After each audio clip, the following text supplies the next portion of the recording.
with broadband and technology, the economic, social, regulatory environment is different in every country.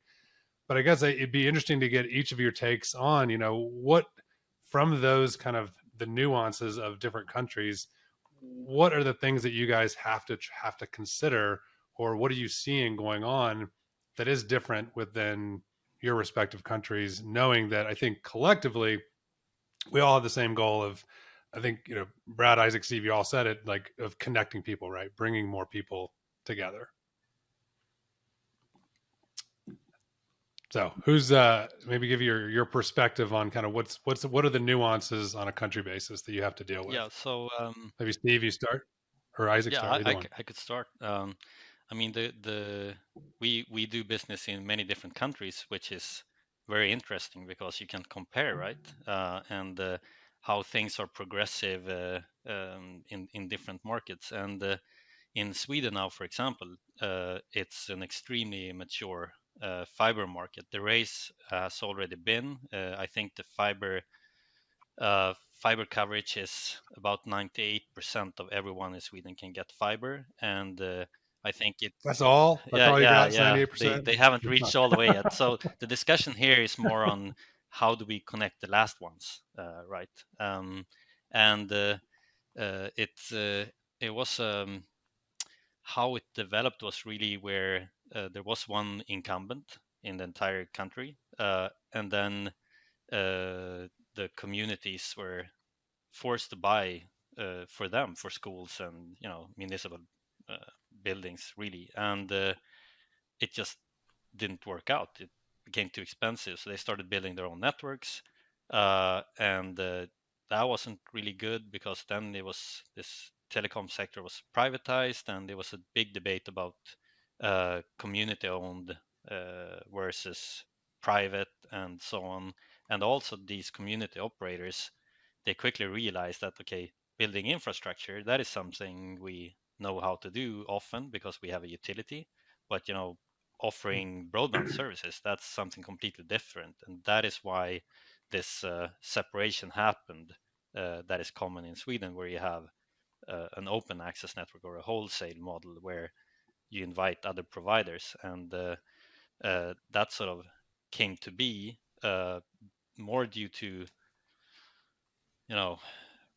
partly regulations and then partly inability to actually be efficient. If you're a small community with 500 homes, setting up an entire ISP business, it just doesn't make sense. And then consolidation happened, and we got these large nationwide operators who actually come in and operate the network with an open access model.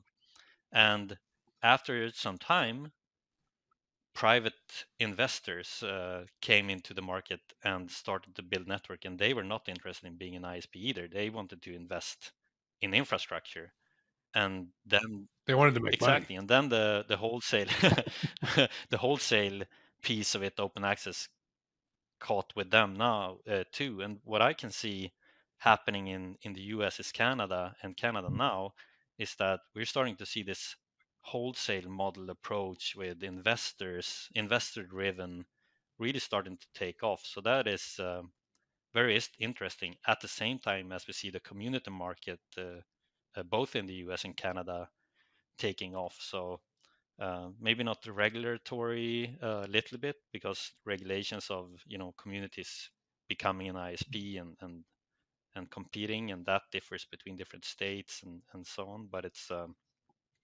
I would say at least we're at a very interesting time in the broadband space overall. Maybe not as exciting nowadays in Sweden, but in the rest of the world, I would say, the big countries that matter. Maybe you guys are a good model to follow if you're at 98%. I don't know. I'm not sure what Canada and South Africa are, but I don't think it's at 98% fiber connectivity. Yeah. How about you, Brad? Well, the Canadian telecom marketplace has largely operated as an incumbent monopoly with smaller competitive players doing innovative things, on the fringe. And part of that is a result of the telecommunications policy and our regulator, the CRTC, which would be the equivalent of the FCC, Nick, for you. And there are regulated tariffs for independents to lease empty broadband pipe and bring their own internet, bring their own value-added services like TV and voice on top of that, and package those things up for businesses across the country. And I think that competitive element has been instrumental in breaking through metered use and getting unlimited plans to become table stakes and really open up the world of applications and the world of content for Canadian consumers, which without competitors being innovative in the packaging and pricing, we might not have seen that. We might still be paying for broadband here in Canada the way you pay for a taxi ride with a meter running the whole time. And, that's not going to work with Netflix. Certainly not in my house and at the family here. So there's some really good things that have come from that competitive segment in the telecommunications service provider market. But I would say, 90% of the business is still tied up with 100-year-old oligopoly incumbent players that had the rights of way and had the 100-year head start on infrastructure. So what we also have, though, is a recent phenomenon supported both by public and private partnerships to get true fiber built in these regions that have been often overlooked for probably ROI, return on investment region is not reaching a threshold. We're not going to build there. Density is not big enough.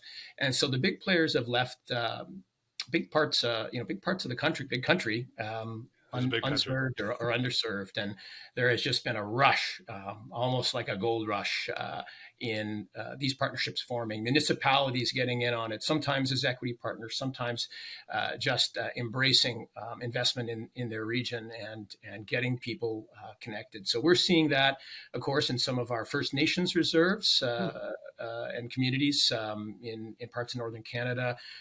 We've got tens of thousands of homes covered with fiber to the prem, gigabit plus broadband in places that we're relying on satellite internet or Wi-Fi solutions from the city hall. So these things are changing fast, and programs, both government sponsored programs with matching funding, as well as some of the infrastructure funds, the private equity guys coming in and partnering. My company has played the service provider role. We haven't been as focused on actually owning the fiber and building it. We've been leaving a lot of that to the private equity infrastructure funds and the fiber builders, but we've been the service layer, and it's been a very successful model where we've got the call centers, we've got the ability to print bills, take orders, market and sell under our brands, and that's really been a success story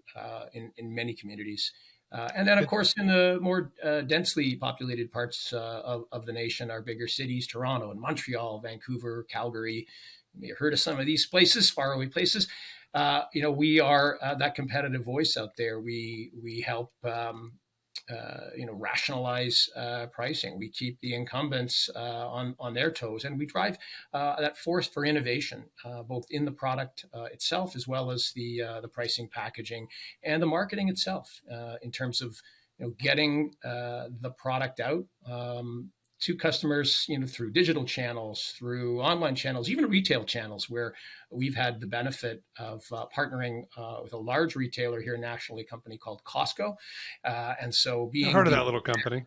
I don't know if you've ever, yeah. And so that's over 100 stores across the country. We're in most of them as the flagship broadband internet and home phone service provider partner.